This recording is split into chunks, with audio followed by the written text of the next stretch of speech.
Selamat pagi, kita akan melanjutkan bab 9, yaitu tentang kelarutan dan hasil kali kelarutan.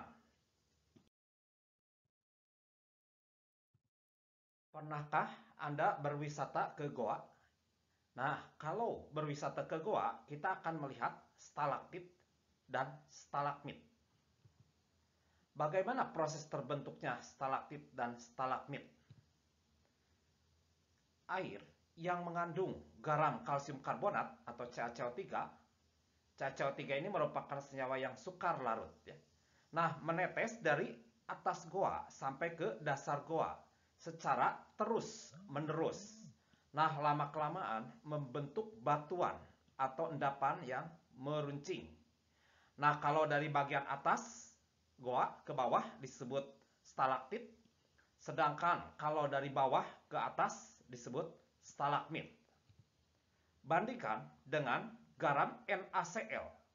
Garam NaCl merupakan senyawa yang mudah larut, ya, dalam air laut. Nah, kita tidak dapat membedakan air laut dan garam karena tercampur homogen. Nah, mengapa ada garam yang mudah larut dan ada garam yang sukar larut? Hal ini akan kita jawab setelah mempelajari bab 9 ini. Bagian pertama yang akan kita pelajari yaitu adalah kelarutan, ya, nama lainnya solubility, sehingga lambangnya S kecil. Apa yang dimaksud dengan kelarutan? Kelarutan adalah jumlah maksimum zat yang dapat larut dalam sejumlah tertentu pelarut. Atau boleh dikatakan konsentrasi zat tersebut dalam larutan jenuhnya. Nah, di sini konsentrasi. Jadi, satuan kelarutan adalah molar atau mol per liter. Misalkan, ya, ke dalam air pelarut kita masukkan PbI2. Nah, jadi yang disebut dengan kelarutan PbI2 adalah jumlah maksimum PbI2 yang masih dapat larut dalam sejumlah pelarut, dalam hal ini air. Jadi apabila kita menambahkan PbI2 baru sedikit, ya pasti masih larut, ya. Nah, penambahan PbI2 yang berlebih, nah baru pasti ada yang mengendap atau tidak larut lagi. Berikutnya kita pelajari adalah hasil kali kelarutan. Ingat, ini hasil kali, bukan hasil jumlah, ya. Di sini disingkat dengan KSP. Jadi KSP atau hasil kali kelarutan adalah konstanta kesetimbangan. Ya, jadi ini sama dengan KC begitu, ya. Ingat lagi ke bab 4. Tapi ini untuk zat yang sukar larut dalam air istilahnya, ya. Ini disebut tetapan hasil kali kelarutan atau KSP. Jadi rumus KSP adalah hasil kali konsentrasi ion-ion yang terdapat dalam larutan jenuh dipangkatkan koefisiennya masing-masing. Jadi, untuk menuliskan rumus KSP harus hafal kembali daftar kation anion. Contoh, misalkan, kalau diminta tuliskan persamaan KSP dari kalsium fosfat. Pertama-tama, kalsium fosfat dalam reaksi kesetimbangan terurai menjadi Ca2+ tambah PO4 3-. Disetarakan ini 3, ini 2. Kemudian selalu zat yang disebut kelarutan adalah zat padat Ca3PO4 2 kalinya, ya, ini S. Ke sini peranan koefisien jadi 3S, ke sini 2S. Nah, kalau diminta persamaan KSP, persamaannya adalah tadi konsentrasi sebelah kanan jadi Ca2+ pangkat koefisiennya 3 dikali konsentrasi PO4 3- pangkat koefisiennya 2. Kalau ditanyakan hubungan S kelarutan dengan KSP hasil kali kelarutan dari kalsium fosfat bisa dituliskan. Nah, di sini tadi Ca2+ itu tuh 3S. dipangkatkan 3. Ya, jadi 3S dipangkatkan 3.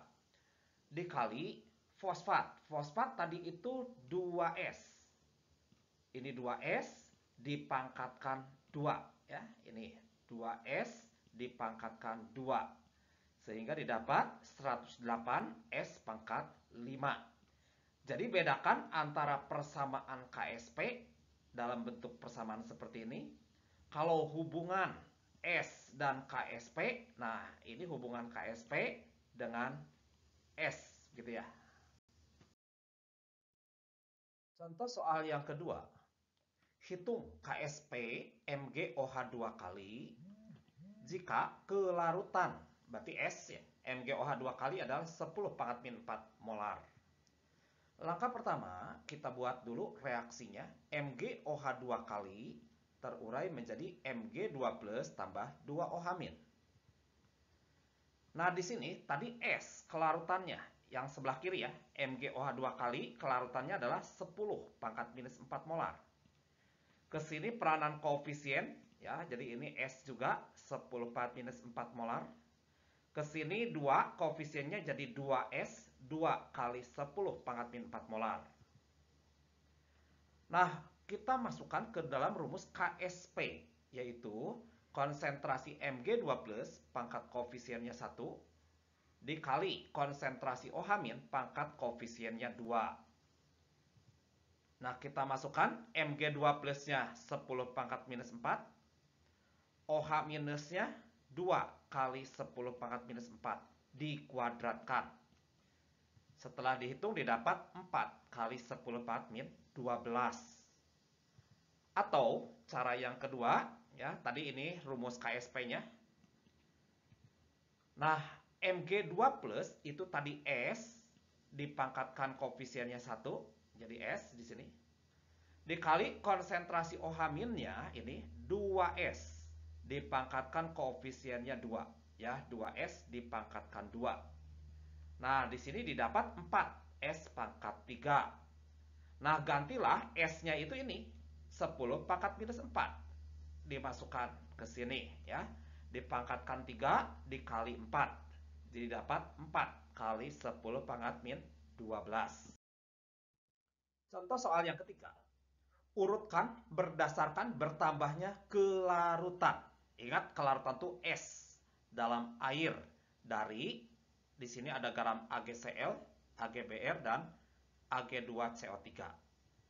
Maka tadi kelarutan, berarti harus mencari dulu S-nya, kelarutannya dari setiap zat. Misalkan AgCl dipecah Ag plus Cl-. Jadi rumus KSP-nya adalah Ag plus pangkat koefisiennya 1 dikali Cl- pangkat koefisiennya 1. Nah, sehingga rumusnya adalah S kuadrat. Dimasukkan KSP-nya 10 pangkat minus 10, gitu ya. Ke sini masuk 10 pangkat minus 10. Didapat S-nya berarti akar 10 pangkat minus 10, yaitu 10 pangkat minus 5. Sekarang AgBr dipecah jadi Ag plus tambah Br-. Rumus KSP-nya ini juga sama, begitu ya. Jadi si ini S, ini S, ini S, peranan koefisien. Jadi ini rumusnya adalah S pangkat 1, S pangkat 1, jadi S kuadrat. Dimasukkan nilai KSP-nya, ya, nilai KSP-nya adalah 5 kali 10 pangkat min 13, didapat S-nya adalah sekitar 7 kali 10 pangkat min 7 molar. Terakhir, Ag2CO3 dipecah jadi 2 Ag plus tambah CO3 2-. Ini kelarutannya S, ke sini peranan koefisien 2S, ke sini S. Nah, masukkan ke dalam rumus KSP-nya, Ag plus pangkat 2, CO3 2- pangkat 1. Nah, jadi ini dimasukkan 2S dikuadratkan 4S kuadrat. Ini dimasukkan ke sini dikali S pangkat 1, jadi 4S pangkat 3. Nah, KSP-nya ganti dengan 4 kali 10 pangkat min 12. 4-nya coret-coret, didapat S-nya adalah 10 pangkat min 4 molar. Jadi, diminta urutkan berdasarkan bertambahnya, berarti dari kecil ke besar ya.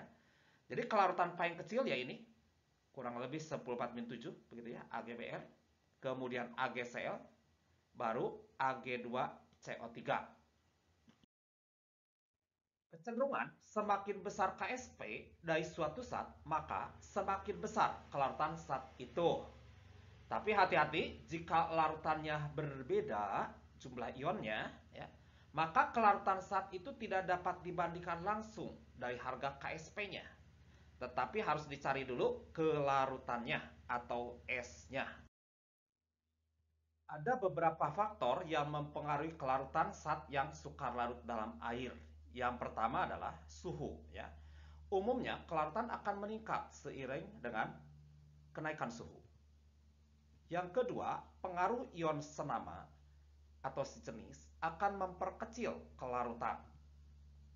Yang ketiga, pH larutan mempengaruhi kelarutan.